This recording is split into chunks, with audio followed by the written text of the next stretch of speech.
Hey folks, this is Thursday the 21st. I forgot to turn off the alarm when it just went off. Man, I just saw a school bus go by. It's the first time I've seen one since I've moved here. School must be opening back up. All right, well, today's the 21st of January 2021. So Biden signed a whole bunch of executive orders yesterday trying to undo what Trump did, changing things with immigration, stopping any construction on the border wall. At least so far, he has not ordered the wall be torn down. He's, reconnected us with the World Health Organization, and Fauci will head our delegation there, and the money will start flowing. The Paris Accord, he's reconnected us to signed back on with the Paris Accord. Now, that has nothing to do with climate, right? You do know that, right? All it has to do with is making changes. For example, isn't included in that the stopping the Keystone pipeline, which I heard one person say gets rid of 6,800 jobs. Another person said 50,000 jobs. So I'm not sure. The Keystone Pipeline and everything connected with it does hire a lot of people. So I remember when Trump started it up again, how there were huge numbers of jobs that were brought back to this country. But remember, the kinds of the Keystone Pipeline and shutting down that oil does have to do with the climate accord, because they are the kinds of things that they stop hurts the middle class of America. The lower class, of course, is dependent on government aid, which they want the middle class to be. They just want to wipe out the middle class. And there was Biden yesterday promising we're going to help the middle class. What a lie. I mean, did he say anything truthful yesterday? The interesting thing is Chris Wray stays the head of the FBI. The fact that Biden would keep him, in my opinion, it's strictly an opinion. I don't have any proof of that, but in my opinion, I think it says volumes about who Wray is, that the Biden Democrat administration, illegal though it is, would want to keep Wray on. I heard this morning that Maricopa County, which is where Phoenix is, that's where the most fraud happened in Arizona, to give the results to Biden instead of Trump because he was ahead. They have decided, Maricopa County has decided to allow an audit of the machines. Now, what does that mean? Does that mean they've wiped out all true information so that it can't be found? Or are they finally cooperating now that Biden's in and everybody's realizing that they could be in treasonous trouble? I don't know. I have no idea. I also heard, and I don't know how to vet this. I have no idea if I was listening to a reliable source, but somebody said yesterday that the reason Assange was not pardoned and brought back to the U.S. was that in order to, and that none of Trump's family got pardons. Not that they had done anything to need one, but the reason all that didn't happen was that Trump made a deal with Mitch McConnell to call off any kind of impeachment trial, to throw him out of office if he did not bring Assange back. Because remember, Vault 7 is what will be especially rough on most of the deep state because of the information that is yet to be revealed. So, sorry. Thank you, Grandma, for the throat you gave me. I choke on my saliva. Oh, of course, if the machines in Maricopa have been wiped clean, then thanks, Diane. Then yeah, that's still part of the fraud. It'll be interesting to see when arrests come, who gets blamed for them, Trump or Biden, because they're coming under his watch. Now, Melania and Ivanka are both on Telegram, and Melania telegraphed this morning that there has been a delay. So, we're used to Hollywood movies where everything's resolved in an hour. And McDonald's society or Burger King, have it your way, but have it in short order. That's not what happens in government. Government happens very, very slowly. And I appreciate that I have heard Trump is trying very, very hard to protect as many lives as possible so they don't create danger for the public. And remember, for anything that the deep state finds out Trump's trying to do, or as they strategize what could be coming their way, they have their own reactions. And so this is a tit for tat, going back and forth, trying to figure out what the other one is planning. And Trump really does want to keep things safe for us, as little trouble as possible. It'll be interesting to see how many of these razor wire topped fences are going to stay up in D.C. I don't know if anybody has seen a map of where they are, how much of D.C. is involved. I know I'm friends with somebody who lives in D.C., and he's just really frustrated at how hard it is for him to go to the grocery store, church, wherever he normally goes. He can't get there because of the blockade. Is it being taken down? I don't know.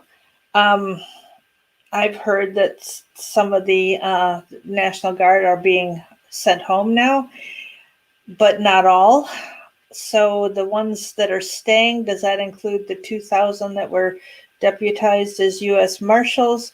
I heard JAG was coming in. What does that mean? I don't know. Is anything going to happen? We don't know. We just have to wait and see. I heard somebody else say, and of course, forgive me guys for not paying attention to who says what, because I just kind of scroll through and see things on Facebook, and everything just gets garbled in my head. So I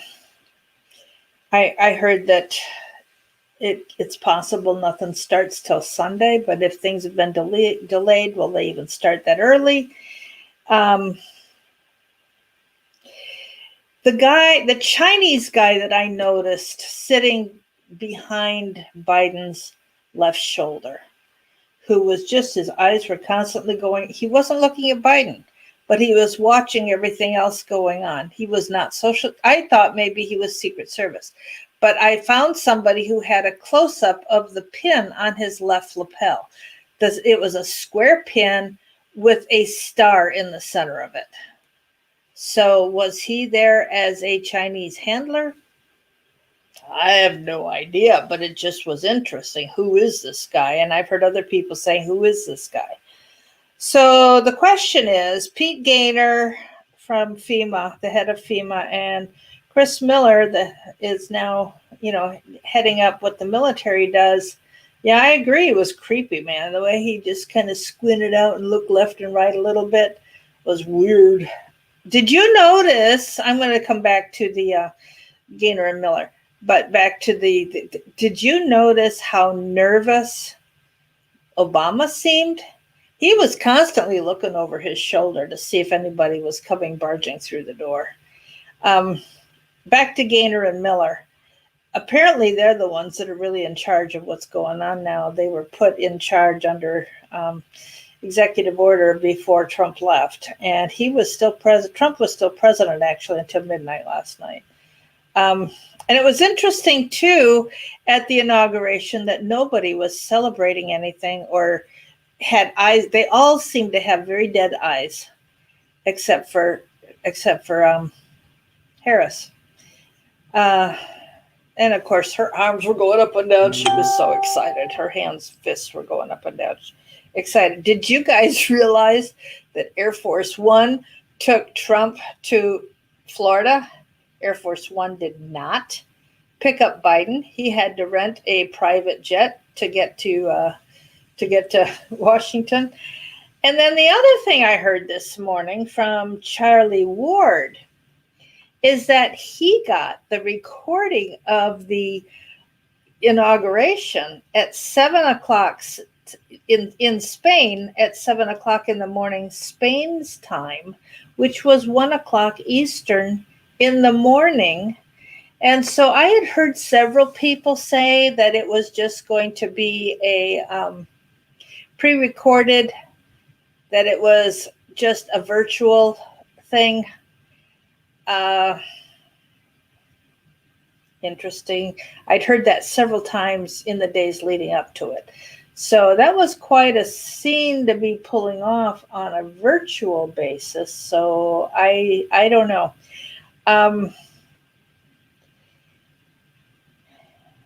And did you see the Bible that Obama was sworn in on? They said it was a family Bible, but I would have thought that Jill Biden would have paid attention to which way she was holding it, right side up or upside down. The two crosses, the crosses that were on the two latches, there was a cross on each of the straps, and they were upside down, which is a satanic symbol. So what were they communicating, and to whom? And then I saw a picture of, Harris had two. Her hand was on a Bible and something above it, and it had whatever was on top had a leather cover with a zipper on it. So some were suggesting it might have even been her purse, because somebody satanic can't touch a Bible. So was that true or not? I don't know.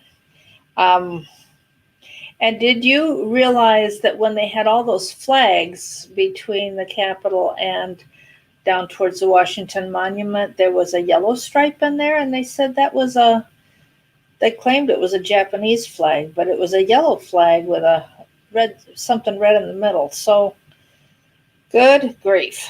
Let's see what else I've got here. I guess that's all I had on my notes for today from things that I've watched. So who knows what's really going on? We just have to, like I said yesterday at the end, Isaiah 40, wait patiently for the Lord. Wait, I say, on the Lord. And what time I am afraid, I will trust in thee. I can't remember if that's in Psalms or Proverbs. This is the time to seek God's face, according to 2 Chronicles 7:14. The fourth condition, seek God's face. Yes, only the elite were there to watch it. So there didn't seem to be any, sorry, there I go choking at my, seems like I try to swallow and it goes the wrong way. Sorry about that. The nation in distress is indicated by people flying the flag upside down. I see that quite often on Facebook. And as for being videotaped, pre-recorded, very possible. Who knows? Was it all just green screened? That seemed a little weird, since everybody was, coming through the door of the Capitol like normal, and Pence there. Yeah, that, they're trying to minimize that, as he was there representing the president. With what he's done recently, I think he's standing with them that's the way it makes it appear to me. But what I didn't understand, now I know I didn't see Samuel Alito or Thomas. Now, anytime there is a congregation, I'm saying congregation as in, not congregation as in church, but congregation as in a group of Washington officials. You will notice that when President Trump, or when a president gives the State of the Union address, there is always at least one justice who is not present. So everybody was there except for Thomas and Alito. So were they out because they are out in case of emergencies, so that if something happens and the others get taken out, there's still somebody who can be a justice? Or was it also that they didn't want to attend the sham ceremony? I don't know the answer to that. I know it's typical that at least one of the justices does not. Yes, designated survivor. Thanks, Morgan. You guys are so, because you listen to Larry so much, you are some of the most educated people in our country. And I am so incredibly proud of you. And when I'm stumbling around, I really appreciate the way you can step in here and help. Well, I'm not even going to talk about the entertainment, So let's get back to the next imprecatory prayer. This is a song that David wrote. This was when Saul had sent men to watch David's house with the plan to kill him. Oh, 2 Corinthians 4:17. I like that, Donna. Our light affliction is but for a moment, and works a far more exceeding and eternal weight of glory. Remember, there are two things in the Christian life. One is justification, which is just as if I haven't sinned. When you become a child of God, the blood of Christ covers you, so God does not see your sinful nature. He sees the blood of Christ. The other is sanctification. The second one is sanctification. And sanctification is what we do in this life to earn rewards in our future life. And our rewards are based on what we do. And so the more deeds you do for the Lord, and the more you obey the Lord and what he tells you to do, the more. There are several, I think there's 5 different crowns we can get, and our good deeds put jewels in our crown. And there's something in Corinthians that talks about, whether you're just deserving wood, hay, and stubble that gets burned up, or whether you are getting jewels. So the sanctification is the part that's bringing the eternal weight of glory. And then at some point we take our rewards and throw them at the feet of Jesus, or at the throne of God. And so people who have done very little, I don't know at what point tears are washed away. I was wondering yesterday if Larry was tearing up and upset about what was happening, or I'm sure at this point, he's seen from the Lord what is happening and knows a little more about where we're headed here. So, yeah, definitely won't be funny in the end. All right, so I'm going to read Psalm 59, which is the song that David wrote when Saul had men watching his house to kill him. Deliver me from my enemies, O God. And this, as I told you, is an imprecatory prayer that we can use. It's Psalm 59. We can pray this and ask God to use it against the deep state and the workers of iniquity. And remember, Psalm 5 and Psalm 11:5 both say that God hates the workers of iniquity, habitual sin. So this is a psalm being prayed against them. Deliver me from my enemies, O God. Protect me from those who rise up against me. And we know with some of the stuff that Biden has planned for us, we're in danger. So we can pray this. Deliver me from evildoers. Save me from bloodthirsty men. See how they lie in wait for me. Fierce men conspire against me. For no offense or sin. Oh, they're conspiring against me for no offense or sin of mine, O Lord. So we've done nothing to hurt them, but they're coming after me. I have done no wrong, yet they're ready to attack me. Arise. Remember Psalm 74:22 says, arise, O Lord, and defend your cause. Well, here we are on Psalm 59. It says, arise to help me and look on my plight. So, I just love the concept of telling God to arise, get up off your butt and help me. O Lord God Almighty, the God of Israel, rouse yourself to punish the nations. Show no mercy to wicked traitors. So I hear a lot of people saying we need to pray for these wicked people. We need to pray for their salvation. I think at this point, these people have had a lifetime. They're old. They've had a lifetime to reject the Lord, and at some point God stops striving with them. And there's one place where it says don't stop striving ever. And on the other hand, when they have made their choice and rejected the Lord, God's kind of done with them. There does come that point. So that's why we pray these imprecatory prayers, and it's an appropriate thing to do. They return at evening snarling like dogs. You ever heard anybody on the news snarling like a dog with what comes out of their mouth? They prowl about the city. See what they spew from their mouths. They spew out. Oh, and it's interesting. The prowlers around the city in Seattle, they finally brought out some tear gas last night. See what they spew from their mouths. They spew out swords from their lips, and they say, who can hear us? But you, O Lord, you laugh at them. Where else does it say that God laughs at them? Psalm 2. You scoff at all those nations. O my strength, I watch for you. You, O God, are my fortress, my loving God. God is our refuge and our fortress. And he's a loving God for sure. He loves those that are obedient. And I think I have lost most of the comments. I'm going to have to go back and I've scrolled somewhere wrong. O my strength, I watch for you. You, O God, are my fortress, my loving God. God will go before me and will, listen to this. This is interesting.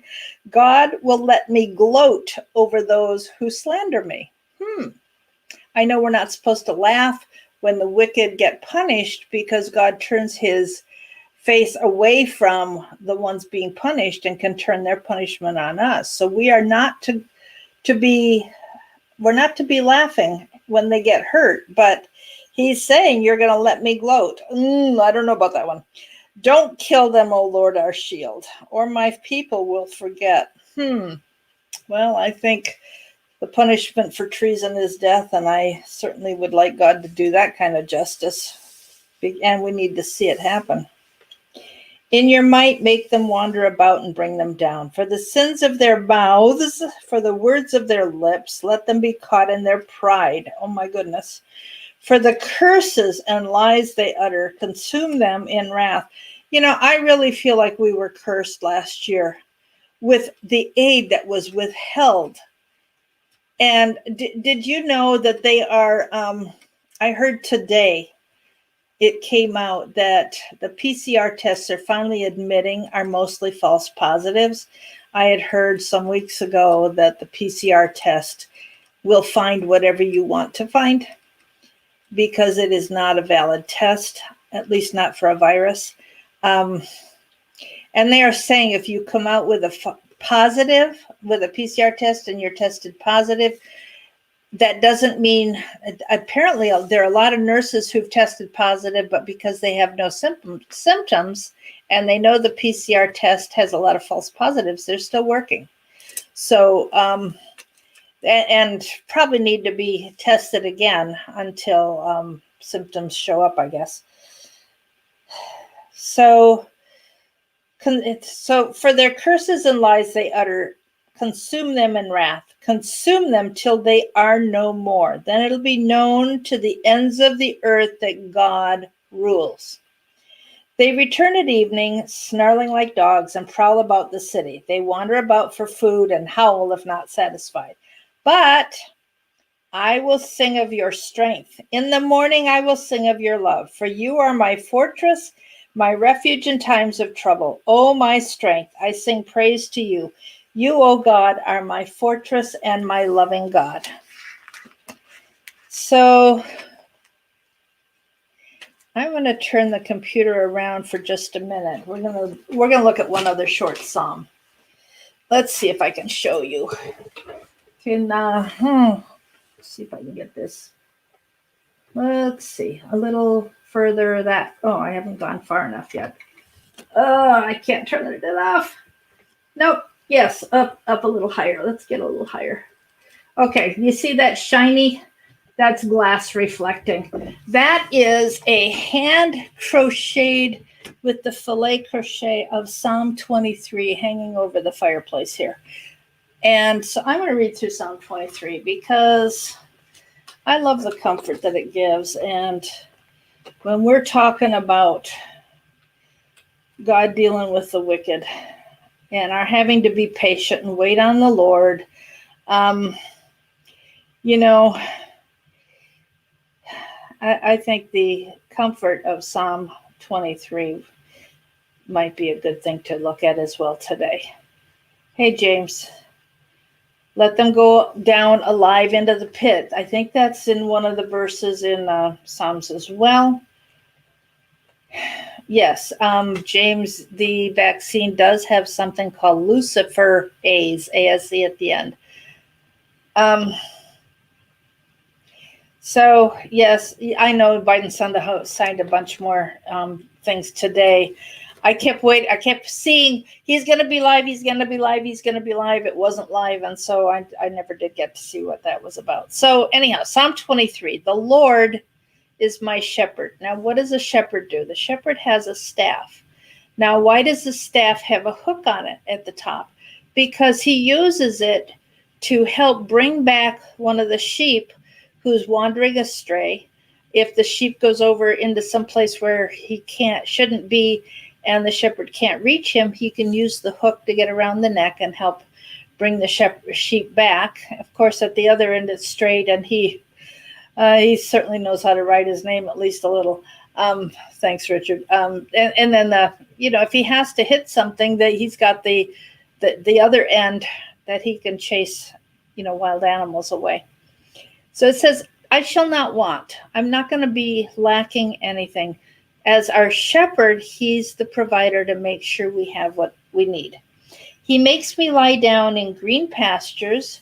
Green pastures, of course, that's talking about provision of food.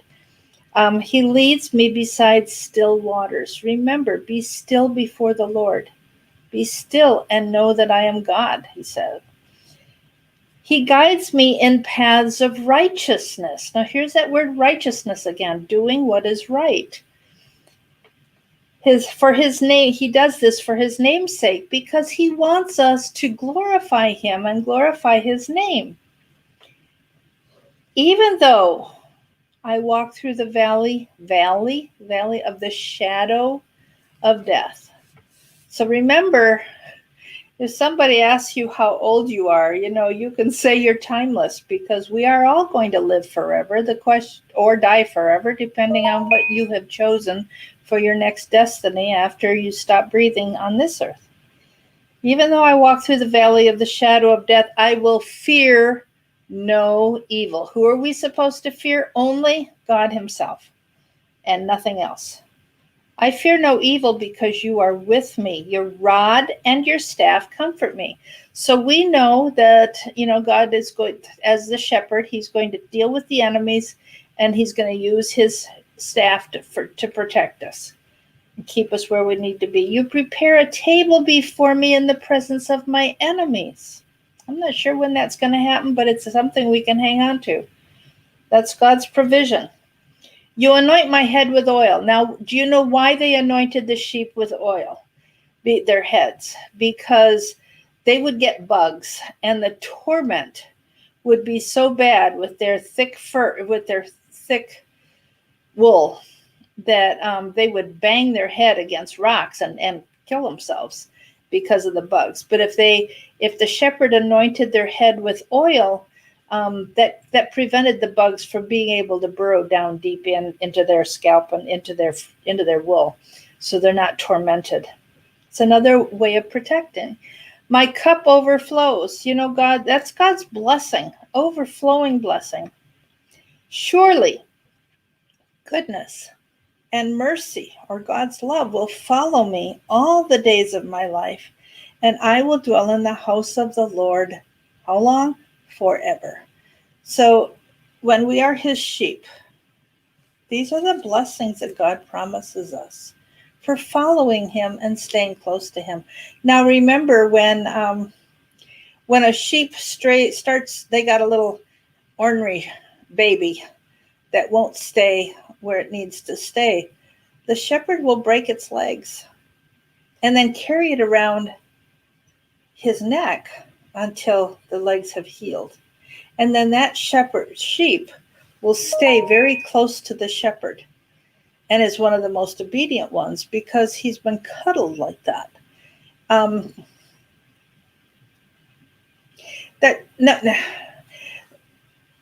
And then also, when a female sheep rejects her baby, the shepherd does that as well to keep the baby near, keep the sheep near the shepherd. Even though it's been rejected, the shepherd knows how to turn that rejection into admiration and love. Yeah, new body, isn't that going to be great? Thanks, James. I'm glad about that. That's, that kind of affirmation. I really don't need much of it. Was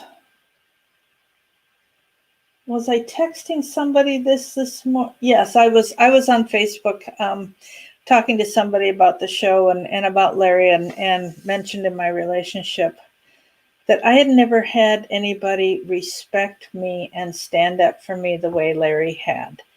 And although he was a married man, so I was very careful. I shared very little personal information about myself or the family. That's not appropriate. But I know even with a boss in business, you do sometimes share a little bit. But boy, I kept it to a minimum because he was, in my opinion, he was my boss. And so I was maintaining that kind of a relationship with him. It was a business relationship. We were a team working together on political issues. But his respect for me, as he saw how I treated him, as he saw my tenacity, some of the things I was able to do that he didn't expect was possible, his respect for me rose as high as my respect for him had done. And if any of you remember last year when people would give me a hard time, how he got pretty enraged. So, I'd never had anybody do that for me before. And those kinds of relationships are opportunities to see and feel now how good. I really see all of our relationships as examples of eternal relationships, of when we're treated right, even with, Larry didn't like me in the beginning at all and came down on me pretty hard very early. And that's, I just felt like that's like the discipline of the Lord. But because I responded appropriately, he learned to really respect who I was and what I did, and let you guys know that. I'd never had anybody do that for me before. And I'll tell you, it meant the world to me. And to have lost that, having somebody in my corner has been very, very hard. But, there's a reason for what God allows, and I trust him in that. And I'm just very grateful that I have no doubt. If you listen to Larry's last show, there is no doubt. Interesting, Linda. There's no doubt about Larry's love for the Lord. And so we all will be reunited with him. And I'm sure with any opportunity he has to be watching what's going on, I'm sure he's paying close attention if he has the chance to do that. So, I'm thankful for that, because he can be an intercessor on our behalf as well. And I appreciate that. So anyhow, and I'm sure my dad's right there with him, as if Dad understands it all, what's going on. Dad was quite a prayer warrior himself. So I do appreciate that. It was the family Bible. So that Biden was sworn in under. He's been sworn in with that Bible through the years. Very, very thick Bible with it looked like a wooden cover with leather straps holding it that had a cross on each strap, and she was holding it with the cross upside down. So, well, it's interesting, Linda. So I don't know. I don't know anything more. It sounds like something would be interesting to check out through the internet. So, all right, that's enough for today. We're going to do tomorrow. We're going to talk about Psalm 69. That's the next imprecatory prayer on my list, and it's a little longer. So since today's was a little shorter, I thought I'd add some Psalm 23 because I've been sitting here looking at the wall and reading through Psalm 23 over and over again. It was a family friend. There was a lady who my dad had led to the Lord who made it for us, and I remember her, and so after Dad died, Mom let me bring it home. So, yeah, that's true. There aren't, anyhow. Yes, even the devil knows the Bible, which is all the more reason for us to know the Bible, because that is what Jesus Christ used to deal with Satan's temptation after his 40-day fast out in the wilderness before his ministry started. Yep. Yeah. So, all right, that's it for today. God bless you. God keep you. God make his face shine upon you and give you peace, all right? Be pressing in and seeking his face as well. Talk to you tomorrow. Love you all. Bye.